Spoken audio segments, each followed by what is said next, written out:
Well, hello everyone, my name is zwiggojr and welcome back to another video. This week we're going to be taking a look at a new Pokemon ROM hack, Pokemon Source. This game is actually really cool. It features its own entire region and storyline, and this time the region is called the Hupest region. But there is actually a lot of stuff different from the regular Pokemon games, because in this game we're not going to be collecting badges, we're actually going to be participating in a tournament while playing through the entire story, which I think is very cool. This game also has its own custom soundtrack, which sounds amazing. It has side quests just like in Pokemon Unbound. They also have a new evil team and a new kind of Pokemon called Eclipse Pokemon, which we will learn more about in the future. So if you're looking for a new ROM hack to play, definitely give Pokemon Source a try. Before we get into the video, let's try to smash 4,444 likes, and with that out of the way, let's just jump right into Pokemon Source. In this game, you play as a boy named Asher.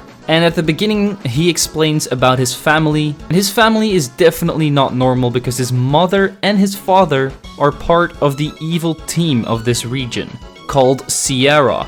But once Asher was born, the parents wanted him to become the new leader of Sierra. As time went on though, the parents had a lot of differences in opinion and split it off. While the mother pursued Sierra, the evil team, the father actually became a good guy. The father even tried to take down Sierra because they were too dangerous. And eventually the game asks you if you believe in destiny. My answer to this is that it depends on your actions. After this, the flashback is over and we arrive in our hometown. Not actually a town, we live on an island, Inizo Island. Our journey starts off with our father waking us up in the morning. He calls us downstairs because there is something on TV, and as we take a look at the TV, we see the regular professor intro explaining everything about the region and about the tournament that's coming up.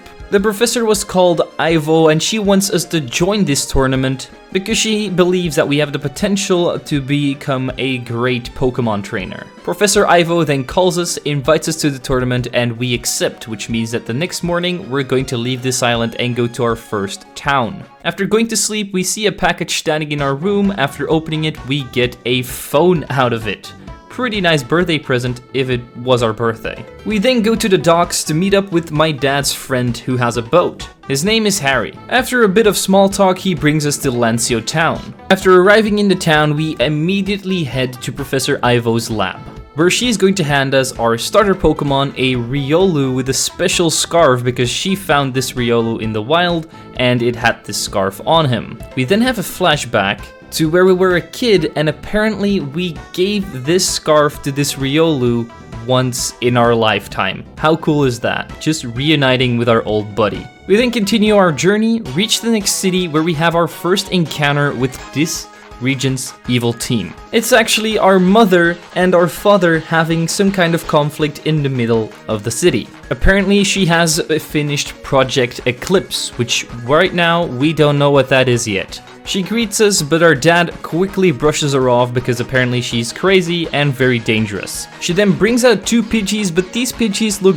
different from regular Pidgeys. And then a blue-haired girl from the crowd tries to step up and stop this conflict, but she gets attacked by the Pidgeys and loses to them. We then try to save this blue-haired girl by jumping in front of her, and we then get into the fight with the Pidgeys ourselves, and they look kind of purplish and definitely don't look like regular Pidgeys here. Luckily, our thrusty boy Riolu is still strong enough to take them down though.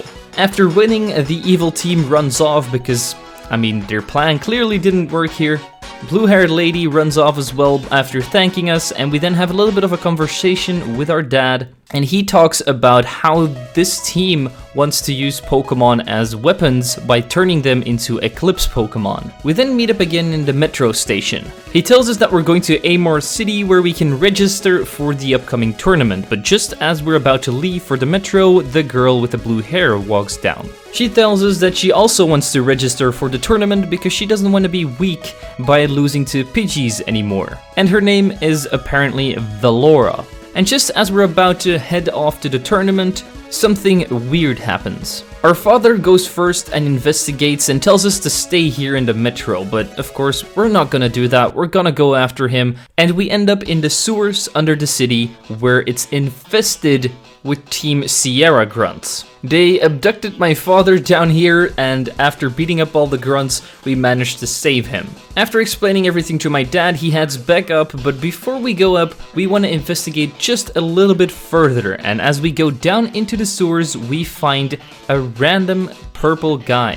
He's also part of Team Sierra, as it turns out. He talks about how friendship isn't real and about how friends always backstab you and you shouldn't be following friends. So I'm guessing this guy is kind of a loner and doesn't really have any friends. After saying that we know too much already, he then beats us in a Pokemon battle and we don't even get the chance to do the battle ourselves, we just lose. After losing, we do ask him a couple of questions though, starting off with his name, which is Frio. He also has an Eclipse Gibble, so that's going to be very strong. After this little incident, we head back to the city where we find a guy who has a pet rock. This kind of reminds me of that episode of SpongeBob where Patrick had a pet rock. After this, we go back to the metro station to meet up with Valora and our dad. After explaining everything to our father, we step on the metro and he is going to explain this entire backstory to us. We then enter a flashback into a lab where our father and our mother are working on a project for Team Sierra. A scientific breakthrough that could change the course of history, apparently. It was about a lunar eclipse followed by a solar eclipse, which has only happened once about 300 years ago. And with this event, a lot of Pokemon started shifting and transforming, making them into these so-named Eclipse Pokemon. And they managed to replicate this process in their lab, making Eclipse Pokemon themselves. But the project wasn't perfect because some Pokemon didn't react the way they wanted to and got out of control, destroyed a lot of things, and apparently they went through a lot of pain, and this is where our father realized that he didn't want to go on with the project anymore. This resulted into a fight with our mother because they did not have the same ideals, since our mother doesn't care about those Pokemon and just wanted to take over the world. This is where our dad quit, so we then arrive in Amor City where we can sign up for the tournament. As we arrive here though, we see a lot of familiar faces. Gym leaders and rivals from other regions are also competing in this tournament, which I find very cool. We then register for the tournament, we then talk with our dad a little bit, and he tells us that we should go to Aslov Town to meet up with Professor Ivo again. Just as we're about to leave with Valora, we see that Frio also shows up and that he's also going to compete in this tournament. After he insults Valora, he then registers and we're just going to leave him alone because he's clearly got a bad temper. After going on a little bit of a journey and arriving in Aslov Town, we meet up with the professor again. She explains us a little bit about her backstory, about how she knows our father. Apparently they have been in college together. And apparently she actually helped this Team Sierra with creating Eclipse Pokemon. And we then enter another flashback. Our father actually asked the professor back in the day to guide us on our journey once we're old enough and to destroy all of the evidence of the Eclipse Pokemon research, so that's exactly what she did. We then also get explained how the Eclipse Pokemon actually happened. Apparently an asteroid crashed into Earth and split into a ton of pieces, and these pieces can cause the Eclipse process into Pokemon. After this, she tells us that she has a device that can change Pokemon into Eclipse Pokemon in an instant, just like that. This item is called the Eclipse Band, and Sierra cannot get a hold of this Eclipse Band because, of course, they could turn a bunch load of Pokemon into Eclipse Pokemon, which is not what we want, so she entrusts us with the Eclipse Band to keep it safe. This does mean that we can now turn normal Pokemon into Eclipse Pokemon, but only if we find these little shards that shattered across the globe 300 years ago from the comet. We tell her that everything will be alright and that we'll take good care of it. She also gives us our Pokédex, which is, standard procedure for a professor. After explaining the Pokédex, she then runs off. We get a call from the tournament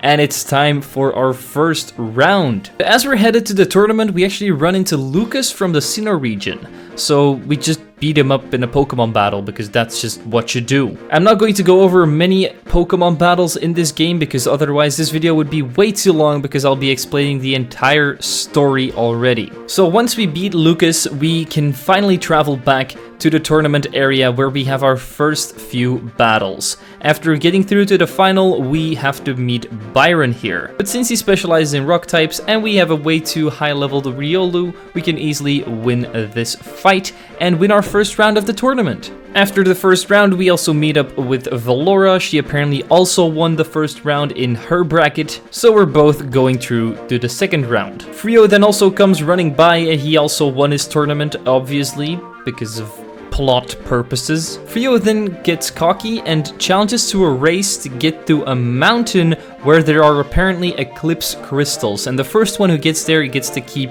the Eclipse crystals, so we're going to go to that mountain real quick. After arriving at the mountain, we see that Frio is already ahead of us. Also, while I was fighting some trainers here, my Riolu evolved into a Lucario. And while we go deeper into the mountain, we see that Frio is already standing next to this big purple crystal. He explains to us that this big crystal is called Eclipse. He then explains to us that not every single person can eclipse. It just runs in your blood. And if you're not a person that's an eclipser, you're not going to be able to eclipse Pokemon. Luckily though, for plot purposes, it does seem like we are an eclipser because an ecliptic Aggron then shows up.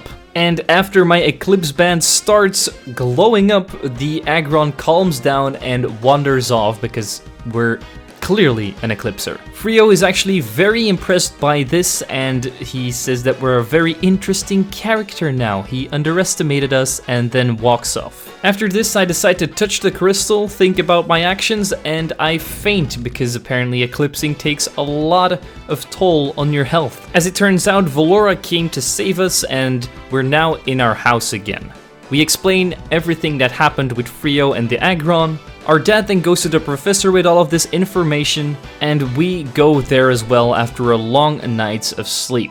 After explaining everything to the professor, she tells us that we should be able to eclipse Pokemon ourselves, so that's exactly what we're going to do. We're going to eclipse this Pidgey right here, and now we have an Eclipse Pidgey on the team. After this, the professor sends us back on our journey to get some more Eclectic Shards so we can get more of these Eclipse Pokemon. So we return to the place where we found that Aggron, but as it turns out, the Sierra Grunts are here already, taking the crystal with them. After beating all of them up, we managed to drive them back to their headquarters, which means that we can continue our journey, but sadly enough, we can't pick up the crystal from over here. And so we eventually arrive in Samurian City, and Valora is once again waiting for us here. He entered one of the buildings, so of course we're going to go after him. Apparently this building is a dojo though, kind of weird place for a Team Sierra Grunt to hang out. As it turns out, this karate master here is his sensei, and after we do the usual chit chat, an earthquake happens and he says that they have arrived, so we have to go outside and see what's going on.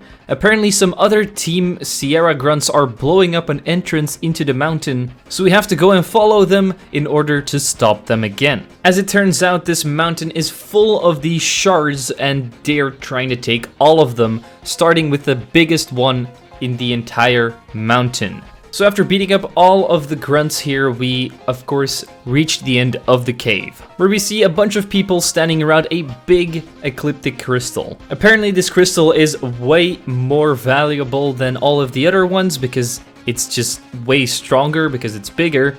And then we arrive. And as it turns out, Frio didn't know that the leader of Team Sierra is actually our mother, and Frio actually calls that woman mother as well. Does this mean that Frio is kind of like our brother? We then confront our mother with her past, and we tell Frio what Team Eclipse is really about. Apparently Frio thought that Team Eclipse was going to make the world better. Well, they're clearly not going to do that, and Frio decides to leave them right there and then, so he's not really our enemy anymore. But as it turns out though, Frio is the adopted son of our mother, so kind of our brother. After scolding his mother, he then runs off because he doesn't want anything to do with taking over the world. He just wants to help the people. And just as we're about to interfere here, one of the admins named Flo interferes and decides to take me on in a Pokemon battle, which doesn't end good on her part. We totally beat all of her Pokemon up, but luckily our dad, the professor, and Valora all arrive in time to help us with this battle. We managed to drive them out of the cave, and so we tell everything to Valora and the professor about Frio, what happened here, and after this event we can finally move on over to the second round of the tournament. And as we're heading there, we actually run into Frio again. He tells us that he's still going to be competing in the tournament, but not be with Sierra anymore. He also wants to find out who his real parents are. He then explains a little bit about how Eclipsers came into existence 300 years ago. They fought the Eclipse Pokemon and helped random people that couldn't stand up to the Eclipse Pokemon back in the day. And this knowledge of defeating the Eclipse Pokemon has been passed on for generations, and we are apparently also descendants of those warriors. After the explanation, we get a message from the tournament saying that we have to go there for round 2, because apparently the metro broke down and we have to go there on foot now. After a long journey, we do manage to make our way over to the tournament area again. This time we came up against Cheryl in the final, beat her up because her team really isn't that great and our Lucario is just amazing. And so that means that we can move on to stage 2 of the tournament. After the tournament, we get a message from Valora telling us that we should meet up on Route 6 to have a Pokemon battle. And of course, we're going to win this one because we're the hero in this story. And after this, we see that a police officer is actually having a confrontation with a Team Sierra grunt, and he manages to escape. So we have to go after him, find him, and question him about what he's actually doing here. He tells us that they're going to a mine in Destino City, which is the next city on our roadmap as well. So after getting this information, we're going to go to the mine and see what all of this ruckus is actually about. As we arrive in the mine though, we see that Team Sierra is blocking the path with boulders and rocks, which means that we can't proceed anymore. After beating up most grunts though, Frio comes along and saves the day because he has those HMs and he's able to defeat the rocks and clears the path for us. He then runs off alone while we're stuck battling the grunts. Eventually we do catch up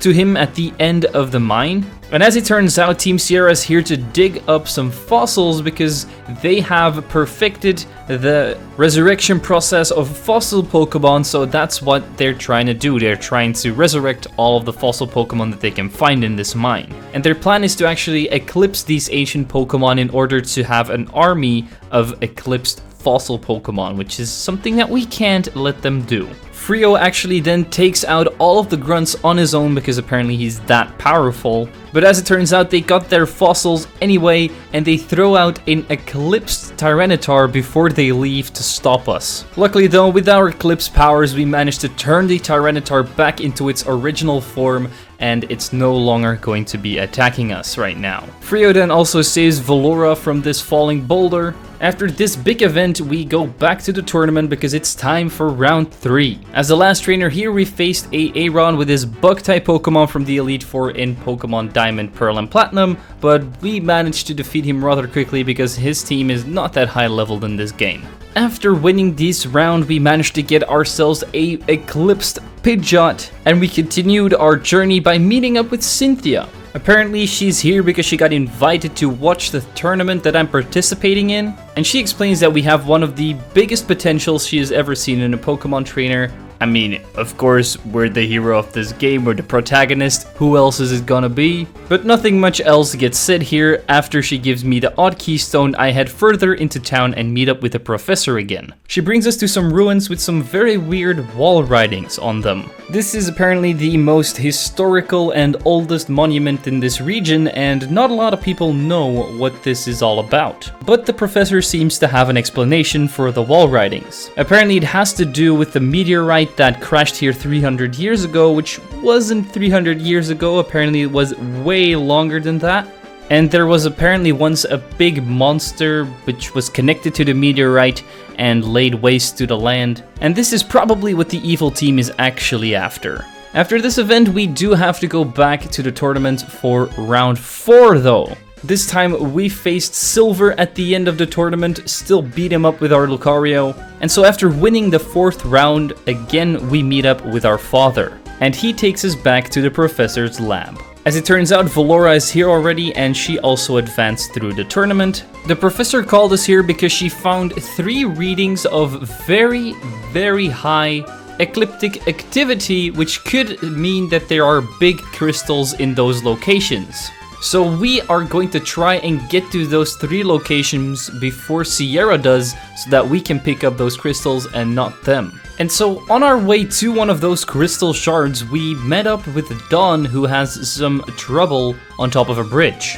Apparently she's being attacked by an ecliptic Pidgeot, which was released by, of course, you know it, Team Sierra. They were blocking the road for some reason, and Dawn was trying to stop them, but we're now going to have to save Dawn from this Pidgeot. After doing so though, she says that we will meet again in the tournament since she's participating as well. After saving her though, she goes on to her own journey again. We then arrive at a port where we have to take a boat to some kind of island where a crystal is residing. So we meet up again with Dad's old friend Harry, who is going to bring us there with his boat. And just as we're about to board the boat, we ask a question to Harry.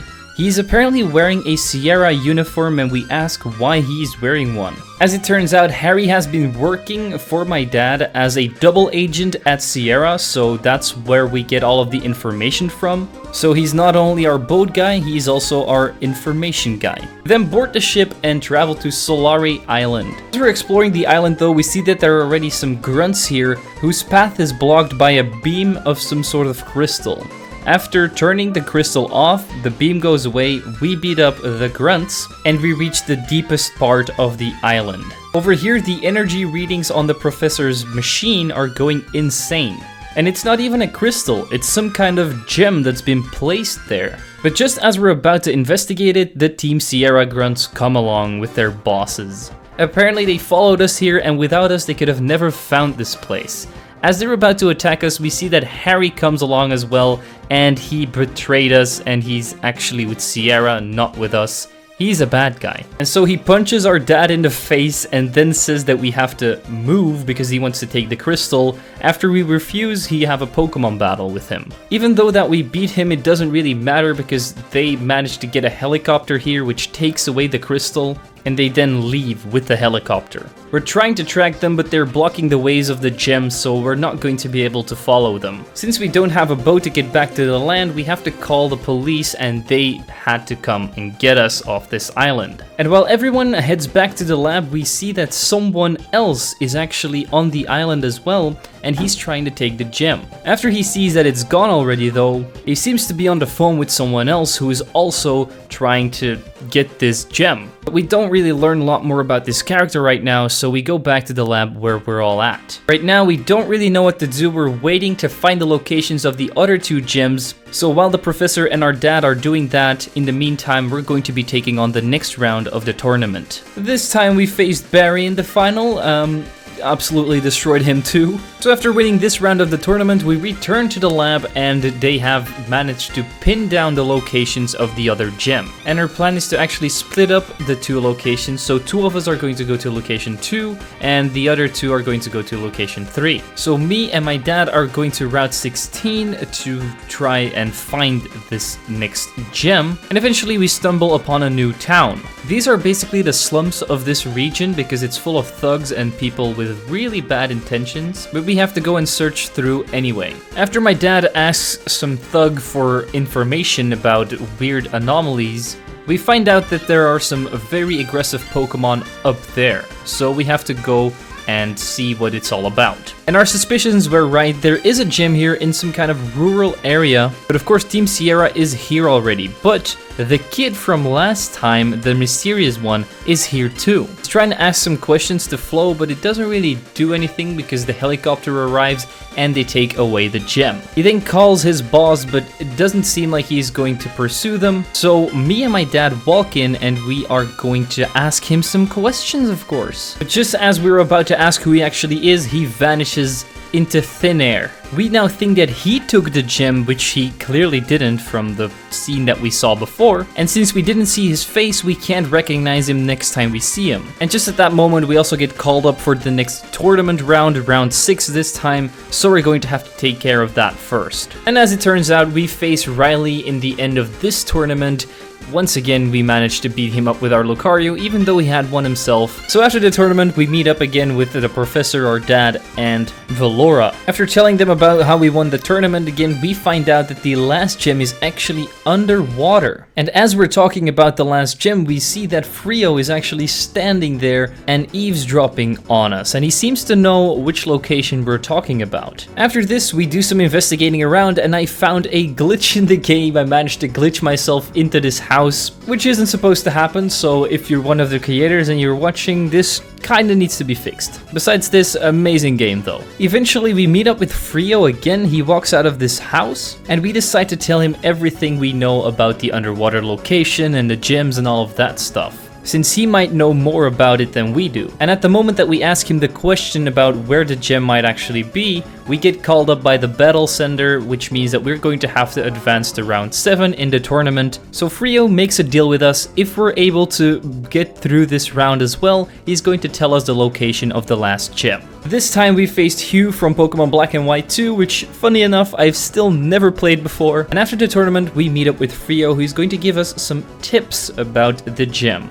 Apparently it's located in a lab from Sierra that's long been abandoned. He says that he doesn't know more, but the gem should be in the lab. We also ask Frio if he wants to join us in our rescue mission here, but he doesn't seem to be really interested in that, because he doesn't want to be involved with anything related to Sierra anymore. After this encounter, we meet up with our dad and our professor again. They apparently already found the abandoned lab. All we have to do is just go in and find the gem. They found a hole in the ground which leads to the lab, and as we go in, we see that the lab is indeed abandoned. We split up, and my objective is to turn the power back on, because there are a lot of doors in this facility which won't open without power, which is pretty weird because this seems like an abandoned place. How can the power still work? But as it turns out though, this place is actually full of Eclipse Pokemon, which I tried to capture, but I don't think that works. And so eventually, after turning on the power and going through the entire lab, we find the place where the gem is supposed to be. The mysterious kid from before got here first, which means that he's probably taken the gem already. We do manage to catch him in the act though. He doesn't seem to really know a lot about Sierra while he's talking on the phone, and while we're about to stop him in the act, and he actually thinks that we belong to Sierra, and that's why he doesn't want to give us the gem. And because he thinks that we're Sierra, he's actually going to fight us in a Pokemon battle by throwing out his Sceptile. His in-game battle sprite though looks a lot like Brendan from the Hoenn region. Anyway, after once again destroying his entire team with my Lucario, and we then explain to him that we're actually not with Sierra. After asking him the regular questions about who are you, what did you do with the last gem, what is your involvement in all this, he explains that he didn't get the gem. As it turns out, this guy's name is Micah, and he is a champion of a different region, named the Colon region. After explaining that he was at every single gem location, he then decides to give us this gem. After giving us the gem, he decides that he wants to join the team, and he's going to take down Sierra together with us. But as it turns out, he also has a team on his own where he has to return to now, since he has to bring out a report about what happened here. We then all decide to leave the base, and we see a little cutscene about Micah calling his superiors and telling that we are not the enemy and that we're actually a really strong trainer that could definitely come in handy with taking down Sierra. And we also see that Frio finally arrives at their lab and wants some answers by looking through documents. Maybe he can find his parent or something. So he goes in while we've already left. This means that we have to take on another tournament round. This should be the final round before we go to the ultimate finals down at the Pokemon League. In this last round, we faced Gladion from the Alola region. Once again, easy win. And after winning this final round 8, we get an announcement about the location of the finals. We just have to follow Route 14, and that will take us to the building where the finals will in fact be held. As it turns out, Lucas and Don also managed to get through to the finals, so we're probably going to have to face them as one of our final battles. But as we're about to go to the Pokemon League, we encounter Frio again. He wants me to get to the final of the finals because he wants to face me as the final battle. Since we're both Eclipsers, this shouldn't really be a problem, but he just really wants to see how strong we've gotten, and he then runs off. So we just follow in his footsteps, and eventually we find the Pokemon League, where we once again meet up with the usual gang, Dad, Professor, and Valora. And this is supposed to be a little bit of a break of all of the Sierra stuff. We're just going to enjoy this tournament. They wish me luck, and we enter the building where we're going to have some good final matches. And just before we enter the tournament area, Micah stops us. And he is not participating in this tournament, sadly enough. He's just here to wish me good luck and check out how good I can actually battle. And we're not going to disappoint him, since our first battle will be against Dawn. But Dawn really was not an opponent. Like, she didn't even put up a fight. We just sweeped her entire team with Lucario again. After beating Dawn, we get to know our next opponent, and it's what I expected. We're going to have to fight Lucas in the next round. Lucas's team was a bit harder to take down for me, but still I managed to use my Vaporeon, Pidgeot, and Lucario very resourcefully, which meant that we could easily take down his team too. In the semifinals, we face our longtime friend here, Valora. And once again, we're not here to talk about the battle, so once again, sweeping with Lucario here to try and move on with the story as fast as possible. After beating her as well, we finally come to the finals. You probably already guessed who we're going to face here. It's our rival, Frio. The first and only time that you actually get to face him in this game, so I at least want to show off his team a bit. He has a Talonflame as his first Pokemon, which gets taken care of by my Vaporeon. He also has a Ferrothorn, which gets killed by my Ecliptic Pidgeot. He then has a Swampert of his own, so I mean, this guy is a real rival. We take that thing down with Pidgeot too though. He then has an Electivire and a Zoroark, which I can also take down with Pidgeot, and his final Pokemon is his Ecliptic Garchomp. Luckily, we still had Vaporeon in the back, and with one single Aurora Beam, we take out Frio. Which means that we are the strongest trainer in this region at the moment. We managed to win the tournament. Of course, the gang comes along to congratulate me, but I head on over to Frio. And even though we lost, we still congratulate him for reaching the finals and having a good battle with us. And for once in his life, he's actually nice to us and wants to give us a handshake. After the finals, me and Frio's ways part, and we wake up in our house again. Our dad once again congratulates us, and we get a call from Professor Ivo that there is a big emergency, so we head on over to the lab. Here we learn that Professor Ivo got a DVD in the mail. Who uses those anymore? And that it's apparently addressed to me, but no one knows who sent this. As it turns out, it's our mother that sent this message, and she apparently captured Valora, our friend. So she wants our gem in trade for Valora, and since she's been a very good help from the start, we're going to have to go through with this and give her the gem. And of course, like in every detective movie, we have to come alone, no backup. After the video, I say that I have to get the gem to go ahead and save her, and Professor Ivo and my father give me permission to go alone because they think that I can definitely take Sierra. After getting the gem, we go to Route 4, meet up with our mom at the end of the cavern, and see what this is all about. As we arrive, we immediately ask to see Valora, but our mom declines because she's on the ship and she doesn't really want to bring her out, and she then just sends some grunts upon us. So this was basically a trap, which is something that we already suspected all along, and so they take me inside the cargo ship. They tied me up with some rope and locked me up in a cell. And at one point, a grunt walks in, but as it turns out, this is Frio in a disguise. He's here to save me. He decided to help us because in the old lab he read some diaries and found out that his entire life is a lie. As it turns out though, Valora isn't even on this ship, she's being held hostage down at their headquarters. After Frio cuts down our ropes, we manage to escape. I get my items back, but as we walk out of the room, we see that the ship is actually sinking. But we ourselves have to make our way to the cargo area because apparently there is a switch there that will make the ship not sink. As we see that some more grunts are running away from the water, we meet up with Micah's Sceptile. Apparently he's on this ship and he's probably trying to sink it. We ask Sceptile to go and tell Micah that he should stop to try and sink this ship because we're on it, and he wanders off. We manage to get to the cargo hold, pull the lever, and we then arrive at the place where the Sierra team headquarters is. And we also see that Micah is here as well. Frio and Micah then have a little bit of a dispute because Micah thinks that Frio belongs to Sierra, but he actually doesn't anymore, and he's pretty bummed out about that. So he attacks him. Micah then throws out his sceptile, but I managed to break up the fight because we're not here for this kitty fighting. We're here to save the world. We explain everything to Micah, and he now knows that Frio is the other Eclipser. After a little bit more bickering, we decide to find their base of operation and of course infiltrate it. Once inside, we decide to split up and look for the gems. But Frio and Micah once again have some bickering to do because they clearly don't like each other. So we split up and look for Valora and the gems. I found some grunts that were having a conversation about locking up Valora, so I decided to eavesdrop on them until they left.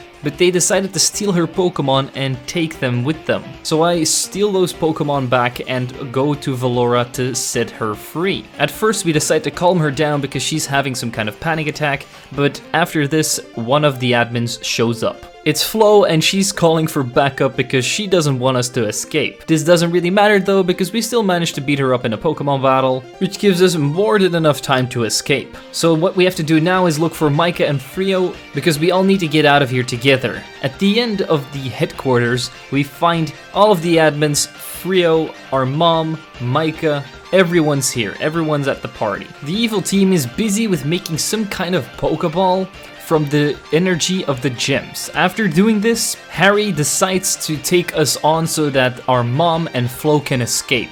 Not really much gets said here anymore, so we just beat him up, and then Harry has a chance to leave. As it turns out though, they're trying to awaken some kind of beast, and so we decide to turn off the machine that made the ball, so that we can retrieve the gems ourselves, even though they've been drained from their power. But even though they've been drained, Frio still tells us that we should put them back where we found them. He then references the old cave markings in the ruins, and then it starts to make sense. If the gems aren't on the pedestals, that could mean a very large problem. Then some kind of earthquake happens, so we decide to leave the headquarters, but before we can go back to the ruins, we actually have to indeed go and place the gems at the right pedestals. So we decide to split up. One team goes to location 1, one team 2, and one team 3. But how are we going to get to the island? Because we don't have a flying type Pokemon and it would take way too long to go there by boat. That's when Micah tells us that he has an Eon Flute to call Latios and Latias. But the Pokemon would only show up if the user of the flute is worthy. So he decides to give the flute to me. I use it, and apparently I am worthy because a Latias shows up.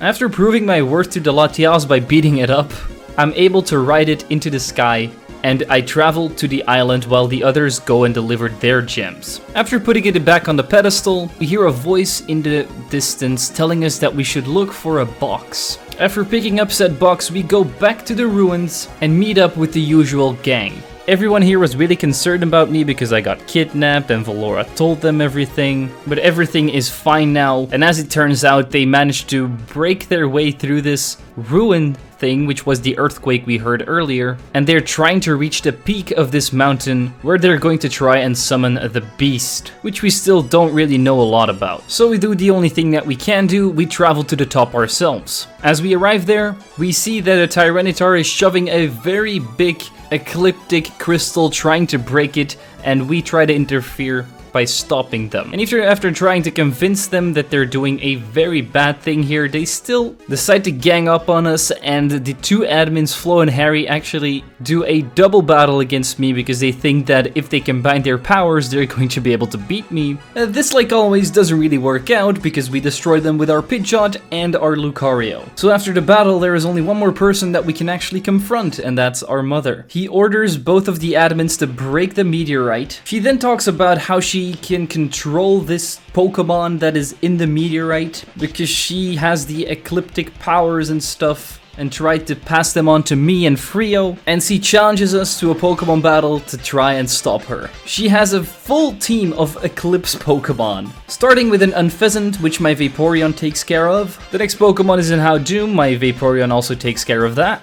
Lunatone goes down to Lucario, a Heracross goes down to Lucario, and even the last two Pokemon, Solrock and Haxorus, can't survive Meteor Mashes and Ice Punches. We defeated our mother, but it's already too late. Some kind of devil-looking Eclipse Pokemon comes out of the meteorite. His name is Eclectus, apparently, but as it turns out, the 3 gems that we placed back on the pedestals are to keep this beast from coming out of this meteorite, because they managed to contain it somehow. And by putting the energy of the 3 gems into a Pokeball, they thought they could capture this thing with it. And she throws the ball at him, but he seems to have some kind of protective aura, and the ball doesn't work at all. The thing then goes berserk, but Frio has a plan. Since it's made out of Eclipse energy, we might be able to calm it down because we're Eclipsers. And as it turns out, this thing in this moment in time is turning other Pokemon in the region to Eclipse Pokemon, which is something that isn't really good for the environment,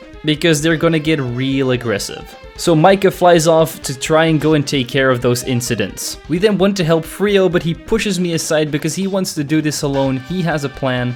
He managed to take down the protective aura with his ecliptic powers, but this takes a lot of Frio's energy, so he collapses to the ground. That's why he didn't want me to help, because if we would have also lost consciousness here, nothing could be able to defeat this thing. But sadly enough, Frio used up all of its power, his body is breaking down, and he's probably not going to make it. And right there in that moment, we have a little talk about how things used to be when we first met. And after all of this talking, Frio sadly passes away, so we have to take on this thing and not let his sacrifice go in vain. Luckily, we have an ecliptic Pokemon of our own. Our Pidgeot was able to set up and kill this thing with a lot of moves, but ultimately finish it off with an Eclite Storm.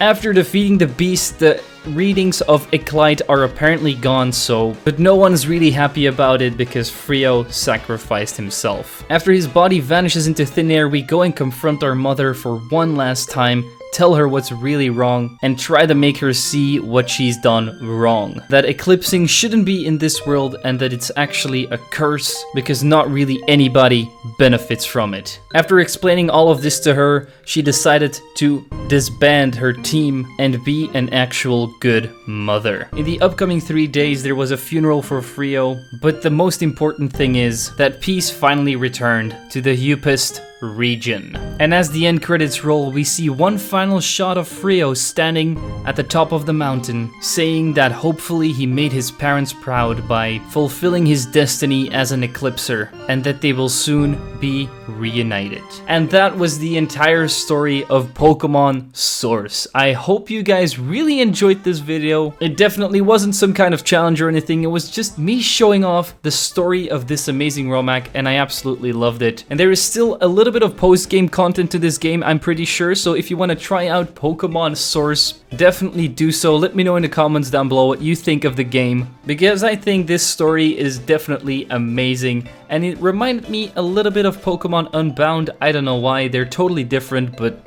the style just reminded me of Unbound. Anyway, as always, I want to thank my membership and Patreon supporters for supporting the channel. It is always very much appreciated. You can do so yourself by clicking the links in the description. It does help me out greatly. And as always, people, don't forget to leave a like, subscribe, and share this video with your friends. I'm zwiggojr, and I'll see you guys next time.